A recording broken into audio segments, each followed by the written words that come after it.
Dizem que no sertão a fé e o facão sempre andaram perto um do outro, um para salvar a alma, o outro para defender a vida. Duas ferramentas para sobreviver nesse chão batido, onde Deus parece estar longe e o diabo, logo ali, na curva da vereda. Mas existiu um homem, um só, que acreditava com cada fibra do seu corpo que a sua fé, a sua palavra, podia ser mais afiada, mais cortante que o punhal de qualquer cangaceiro. Um homem que ousou não apenas cochichar, mas gritar contra o próprio rei do cangaço, sem nunca imaginar que o destino, esse bicho danado e traiçoeiro, ia trançar a vida dele com a do capitão Virgulino Ferreira da Silva, o Lampião, no meio do redemoinho de poeira e de sangue. Esta que vou lhes contar agora não é só mais uma história de tiro e de morte no cangaço. Não, senhor. É a história de como um homem que pintava o mundo de preto e branco,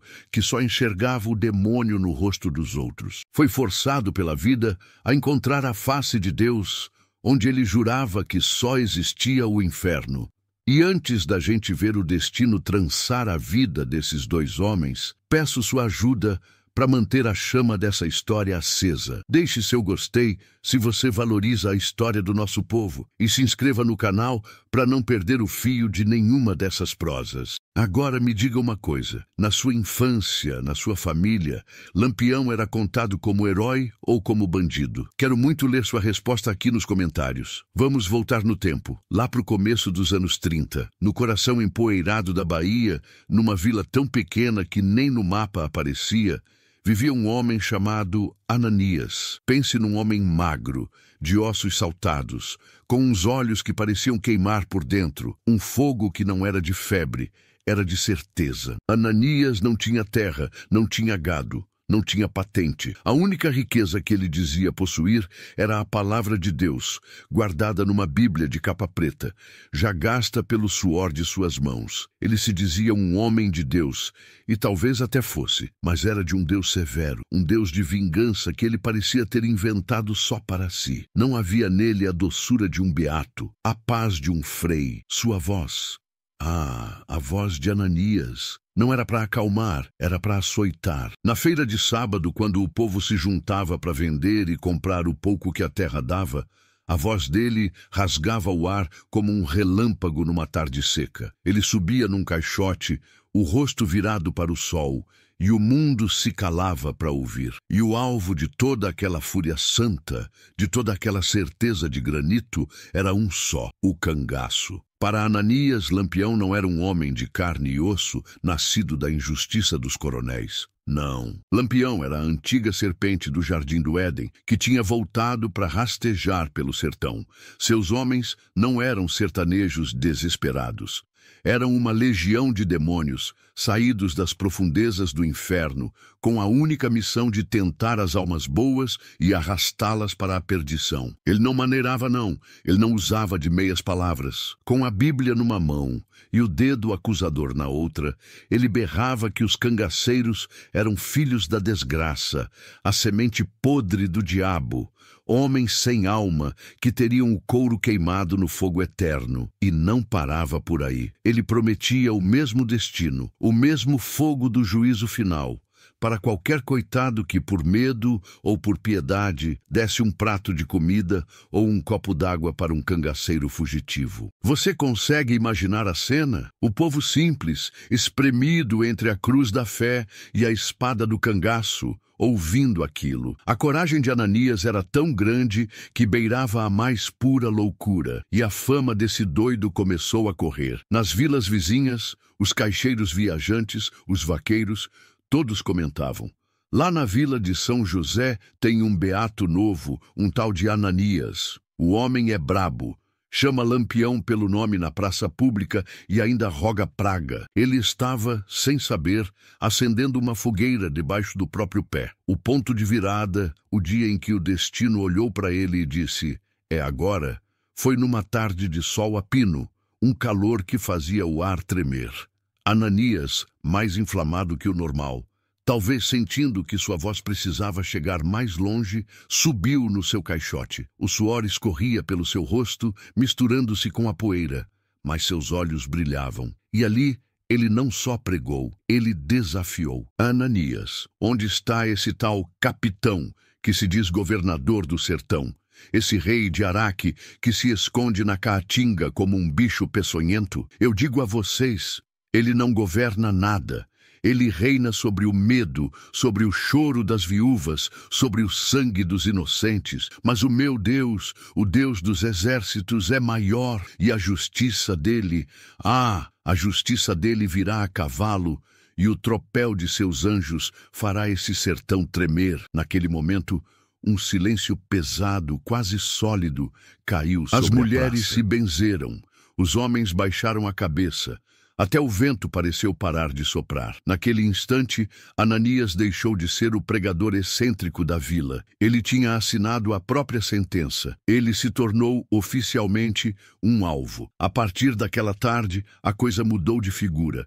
O perigo deixou de ser uma ideia e virou realidade. Numa manhã, ele encontrou na porta de sua casinha de barro um bilhete mal desenhado. Um carvão tosco formando um facão e uma caveira. Noutra, um forasteiro de olhar ruim o encarou na venda por tempo demais, a mão pousada no cabo do revólver. O perigo, meu amigo, tinha cheiro de poeira e de pólvora.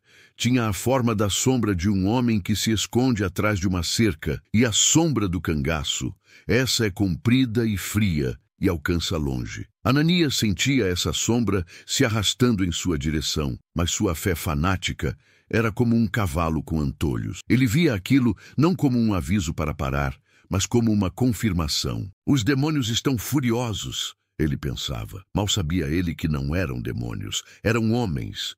E ele estava caminhando de peito aberto e queixo erguido, direto para a boca do lobo. Olha, um homem que cutuca um enxame de abelha com vara curta não pode se queixar do zumbido. E um homem que desafia um rei, mesmo um rei do sertão como Lampião, não pode esperar que o trono e seus súditos fiquem quietos. Mas Ananias, cego pela sua verdade, continuou. Suas pregações se tornaram ainda mais ferozes, como se a ameaça iminente fosse combustível para o seu fogo. Só que o ar da vila tinha mudado. A gente sentia no corpo. Sabe aquela calmaria que vem antes da tempestade? Era isso. Quem viveu naquele tempo e naquele lugar sabe do que eu estou falando. O medo tem cheiro, tem gosto. É um gosto de poeira na boca e um silêncio que grita mais alto que qualquer sermão. Os rumores, antes distantes, começaram a chegar cada vez mais perto, trazidos por um almocreve, cochichados por um vaqueiro que veio de longe. O bando de Lampião passou perto de Massapê, deixou um rastro de poeira e de medo. Dizem que Corisco, o diabo loiro, tá na região e o homem não tá pra conversa. O nome de Lampião, que antes era uma lenda contada para assustar menino teimoso, agora era um sussurro real na boca de cada morador. Era o assunto proibido, falado com o canto da boca, olhando por cima do ombro. As portas das casas, que antes ficavam abertas para o vento correr, agora se fechavam antes mesmo do sol se pôr. As rezas dentro de casa, antes um costume, agora era um clamor desesperado, mais baixo, mais sentido, pedindo proteção contra o mal que se aproximava. A vila inteira prendia a respiração, esperando, e o destino, que tem um senso de ironia cruel, escolheu a casa de Deus para o acerto de contas. Foi numa noite de reza. A capelinha da vila, um salão de paredes de barro caiadas de branco, estava cheia. O cheiro de suor e de vela queimada no ar. Ananias estava lá na frente, no seu altar improvisado, mais elétrico do que nunca. A presença do medo na comunidade só o fazia se sentir mais justo, mais necessário. Ele se via como o único pastor protegendo seu rebanho dos lobos. E enquanto ele, mais uma vez, erguia sua voz contra a presença do mal, contra os homens sem Deus que vagavam pela caatinga, o destino bateu à porta. E não bateu com os nós dos dedos, não. Bateu com a coronha de um rifle. A porta da capela, frágil, voou em pedaços. A poeira subiu. Na entrada, recortados contra a escuridão da noite lá fora, surgiram 5, talvez 6 vultos. A luz trêmula das velas revelou os detalhes que todos temiam. chapéus de couro com abas viradas, cartucheiras abarrotadas cruzadas no peito, o brilho sinistro dos punhais e dos canos dos rifles. O sermão de Ananias morreu na garganta. Ele engoliu em seco a palavra demônio, porque o que estava na sua frente não era uma visão do inferno, era o próprio inferno, de carne, osso e rifle na mão. O cheiro de pólvora, de couro e de suor, de dias no sol, invadiu a casa de Deus, expulsando o cheiro de incenso. O pânico foi uma onda. Mulheres se agarrando aos filhos, homens se jogando no chão. Na confusão, no meio dos gritos e do choro, Ananias viu uma brecha, a porta dos fundos. Seu instinto de sobrevivência, mais forte que qualquer fé, gritou mais alto. Ele correu. Correu como nunca antes na vida, o coração batendo na garganta, não mais de fervor religioso, mas de puro, primitivo pavor. Mas o sertão, meu amigo, o sertão não perdoa quem não conhece seus atalhos na escuridão. Ele era um homem da palavra, não do mato. A corrida durou pouco. Uma mão pesada agarrou seu ombro, o girou com força e o jogou no chão.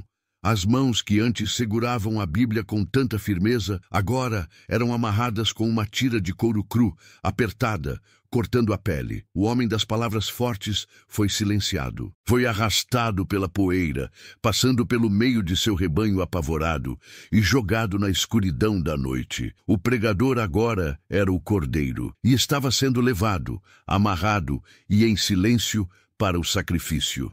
A caminhada pela caatinga naquela noite foi a mais longa da vida de Ananias. Não foi uma caminhada, foi uma procissão de humilhação, onde cada passo, cada tropeço nas pedras, cada arranhão dos espinhos da Jurema era um golpe direto no seu orgulho, na sua fé cega e arrogante. O homem que passara a vida pregando sobre as veredas celestiais e os abismos do inferno, agora pisava com os pés descalços no chão duro, real e impiedoso do sertão, como um prisioneiro qualquer, um bicho acuado. Os homens que o levavam não diziam nada, apenas o empurravam, e o silêncio deles era mais assustador que qualquer ameaça. Ananias podia ouvir a própria respiração, o som do seu coração que parecia querer sair pela boca. Ele rezava, mas suas rezas agora eram diferentes. Não eram mais de condenação, eram súplicas gaguejadas, pedindo a Deus que o livrasse daquele cálice. Agora pare um pouco e respire fundo. Tente se colocar no lugar desse homem. Imagine tudo aquilo que você construiu como a sua verdade absoluta, toda a sua certeza sobre o que é certo e o que é errado, sobre o bem e o mal, está prestes a ser colocado à prova. Não por uma discussão, mas pelo cano de um rifle. Chegaram ao acampamento. Ananias esperava encontrar um covil de demônios, uma festa de urros e gargalhadas malignas. Mas o que viu foi banal. Era um lugar silencioso, quase doméstico, escondido numa grota. Homens limpando suas armas com uma calma assustadora. Mulheres remendando roupas à luz de um candeeiro. O cheiro de café forte sendo coado num pano, misturando-se ao cheiro de fumaça da fogueira. E lá, sentado numa pedra um pouco mais alta, como um rei em seu trono rústico, estava ele, Virgulino Ferreira da Silva. Lampião. Ananias estremeceu. Ele esperava um monstro, uma criatura com chifres e um olhar de fogo. Mas encontrou um homem magro, de óculos, que o observava com uma curiosidade fria, analítica, como um cientista olha para um inseto novo. Lampião não se mexeu. Continuou a limpar metodicamente sua pistola Parabellum. O silêncio que se fez foi tão pesado que Ananias sentia que podia sufocar. Finalmente, Lampião levantou os olhos, e aqueles olhos, por trás dos óculos, pareciam enxergar a alma. Lampião. Então, este é o homem que fala mais que a boca, o profeta de São José que me promete um lugar quente no inferno. Ananias, sentindo uma última faísca de sua coragem teimosa, uma última brasa de seu fanatismo, endireitou o corpo e respondeu, a voz trêmula mas firme, Ananias, eu prego a palavra de Deus, e a palavra de Deus condena o roubo e a morte. Lampião deu um riso baixo sem humor nenhum, um riso seco, ronco que parecia o estalar de um galho na secura. Um riso que a caatinga inteira conhecia e temia. Ele se levantou, caminhou lentamente até Ananias e o circulou como um gavião antes de dar o bote. Lampião, sua palavra de Deus é muito interessante, pregador, mas me diga, o que ela diz sobre a fome? O que ela diz sobre a sede? O que ela diz sobre o coronel que toma a terra de um homem, que desonra a irmã dele e que depois manda um jagunço matar o pai dele a sangue frio? O seu Deus, pregador. Ele estava lá quando fizeram isso tudo com a minha família? O mundo de Ananias balançou.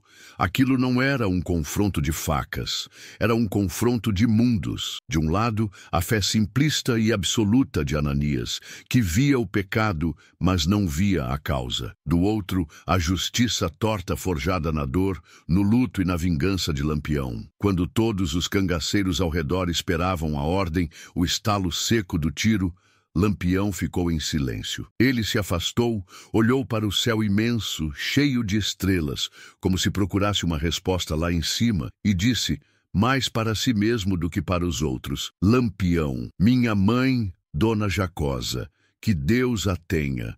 Era uma mulher muito devota. Ela me ensinou que a reza de um homem justo, de um homem santo, tem muita força. Chega no céu como um foguete, e eu, com tanto inimigo aqui na terra, não vou querer arrumar uma reza forte dessas contra mim lá no céu. Ele se virou para Ananias, e seus olhos tinham uma nova luz, uma luz de uma ideia perversa. A decisão estava tomada, e era 1000 vezes mais estranha e assustadora que a morte. Lampião, você não vai morrer, pregador. Vai ter coisa pior. Você vai andar com a gente. Já que você entende tanto de Deus e do diabo, talvez até consiga ensinar alguma coisa a esses pecadores aqui. Ou talvez, e eu acho mais provável, talvez eles é que tenham alguma coisa para ensinar a você. Ananias sentiu um gelo percorrer sua espinha. Sua prisão não seria uma cova rasa na caatinga. Seria o próprio inferno que ele tanto pregava. Agora ele era a força, parte do bando. Que reviravolta, hein? O pregador, que amaldiçoava o cangaço, agora vai ter que caminhar lado a lado com o diabo que ele tanto condenava. Se essa prosa tá mexendo com você, se esse caos já te arrepiou, deixe seu gostei para eu saber. E se inscreva, porque a verdadeira transformação desse homem está só começando. E agora eu pergunto para você, que está aí ouvindo. Na sua opinião, a vingança de Lampião contra as injustiças que ele e sua família sofreram era justificada? Sim. Não, talvez. Desabafe aí nos comentários que a conversa é boa. Ser prisioneiro no bando de Lampião era como viver num mundo de ponta cabeça, um pesadelo acordado. Ananias, o pregador da moral e dos bons costumes, o homem que se via como um pilar da retidão, agora estava ali, comendo do mesmo prato de farinha com carne seca que os homens que ele amaldiçoara em praça pública. Ele bebia da mesma água barrenta do cantil. Ele dormia no chão duro, ouvindo o som da sanfona triste de um cangaceiro e as histórias de emboscadas, de fugas, de mortes contadas ao redor da fogueira como se fossem causos de pescaria. E em silêncio, com seus olhos de fogo agora arregalados de espanto e medo, ele observava. Ele tinha que observar. Era a única coisa que lhe restava. E o que ele via, dia após dia, noite após noite, começou a balançar os alicerces da sua fé. Começou a criar rachaduras na parede grossa da sua certeza. Ele via, por exemplo, Corisco, o diabo loiro, um homem de fama terrível, cuja fúria era uma lenda no sertão. Mas Ananias o viu, com estes olhos que a terra há de comer, parar numa vila miserável, tirar do seu bornal o último pedaço de rapadura que tinha e dar para uma criança de barriga inchada e olhos tristes, fazendo um afago na cabeça do menino antes de montar em seu cavalo e sumir na poeira. Como o demônio podia ser capaz de um gesto daqueles? A conta não fechava na cabeça de Ananias. Numa noite, ao redor da fogueira, ele ouviu a história de um dos cangaceiros mais temidos, Zé Baiano, o homem que ferrava as mulheres que considerava infiéis. Ananias ouviu da boca de outro cabra que Zé Baiano, quando era moço trabalhador, teve sua pele marcada com ferro em brasa por um coronel poderoso, simplesmente por ter olhado para a filha do homem. Foi marcado como se marca um boi, humilhado na frente de todos. Aquele ferro quente não marcou só a pele, marcou a alma. E Ananias começou a pensar: a crueldade que ele pratica hoje não terá sido parida por outra crueldade ainda maior que ele sofreu ontem? Eram histórias de dor, histórias de uma injustiça tão funda, tão arraigada na terra, que a única resposta que aquele ser tão brutal parecia oferecer era a violência. Aqueles homens, que em seus sermões eram figuras sem rosto, a pura encarnação do mal, começaram a ganhar feições, nomes, passados, humanidade. Eram pais que tiveram suas famílias destruídas, filhos que viram seus pais serem assassinados, maridos que tiveram suas mulheres desonradas. Eram homens arrancados à força de suas vidas por um sistema que só beneficiava os poderosos. O crescimento de Ananias não foi uma escolha, não foi uma epifania, foi uma imposição da realidade, uma lição aprendida à força.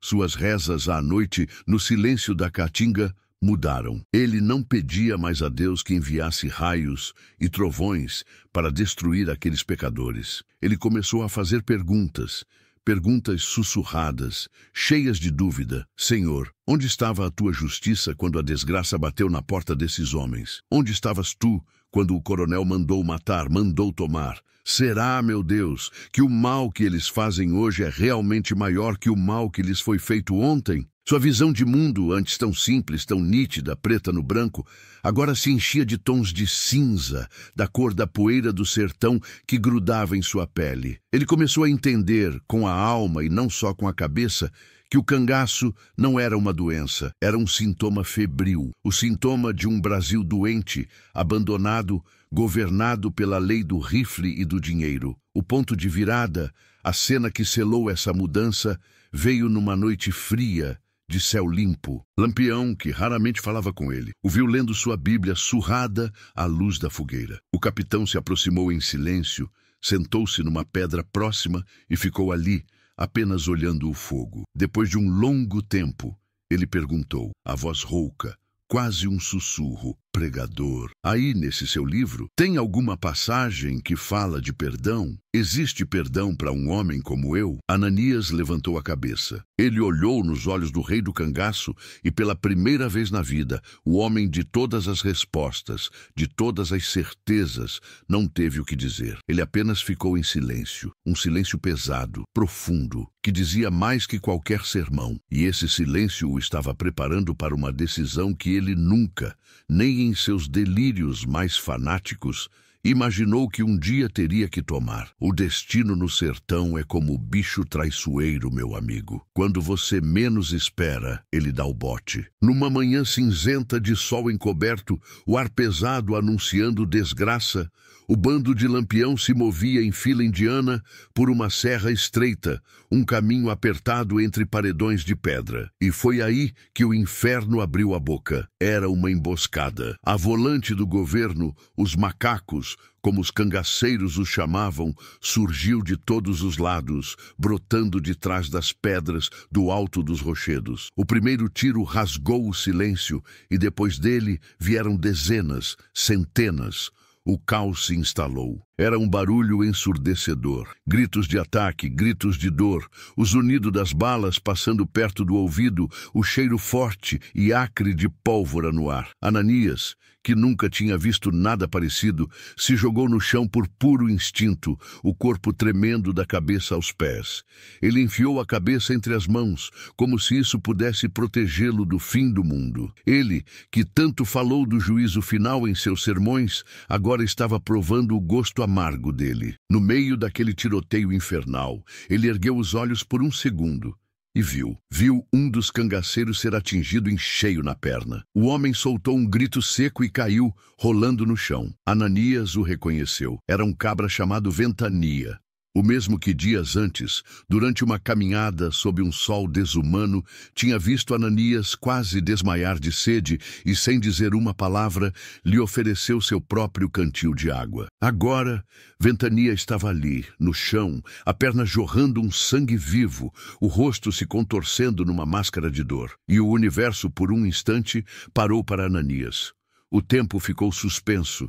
Ele olhou para um lado, a volante, os soldados da lei se aproximando. Olhou para o outro, um demônio, um filho da desgraça, sangrando até a morte. O seu velho eu, o Ananias de antes, gritaria por dentro: é a justiça de Deus, deixe que morra, é o castigo divino. Mas aquele homem não existia mais. O homem que estava ali, tremendo no chão, era o homem que tinha visto a humanidade naqueles fora da lei, que tinha ouvido suas histórias, que tinha partilhado sua comida, e ele não conseguiu, simplesmente não conseguiu, num impulso que não veio da mente, que não veio da razão, mas que brotou do fundo da alma.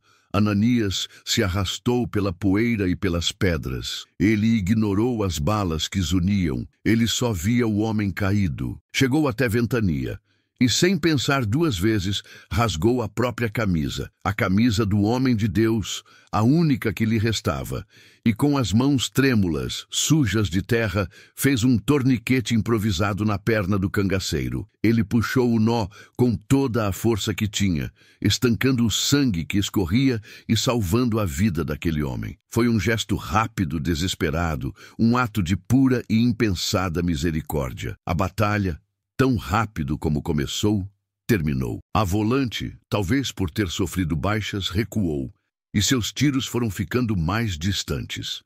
E no silêncio que se seguiu, quebrado apenas pelos gemidos dos feridos, Lampião, que comandava a defesa de outro ponto, viu a cena. O capitão viu o pregador, sujo de terra e de sangue, terminando de amarrar o nó na perna de um dos seus. Lampião se aproximou, o rifle ainda fumegando na mão. Ele não disse nada, apenas olhou para Ananias, um olhar longo, profundo, e depois olhou para o cangaceiro salvo. E naquele olhar, por trás dos óculos redondos, havia algo que Ananias nunca tinha visto ali: respeito, um respeito genuíno, de um guerreiro para outro. Ele estendeu a mão, não para atacar, mas para ajudar Ananias a se levantar. Lampião: vá-se embora, pregador. Sua dívida com o cangaço está paga. Ele fez um gesto com a cabeça, indicando o caminho para longe dali. Vá com Deus. O seu Deus parece mais justo que o dos coronéis. Ananias foi libertado. Ele caminhou por dias, sozinho,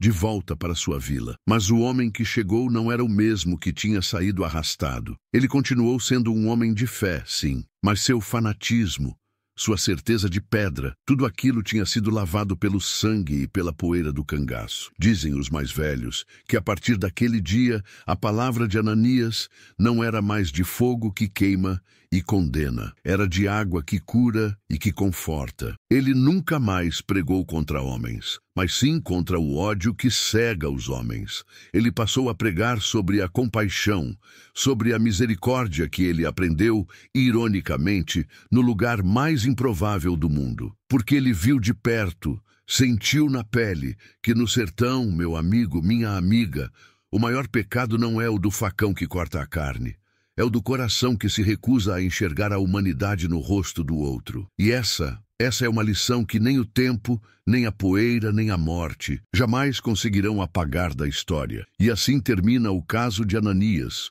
o homem que encontrou a misericórdia onde só esperava o fim. Se essa história tocou seu coração e avivou sua memória, peço duas coisas.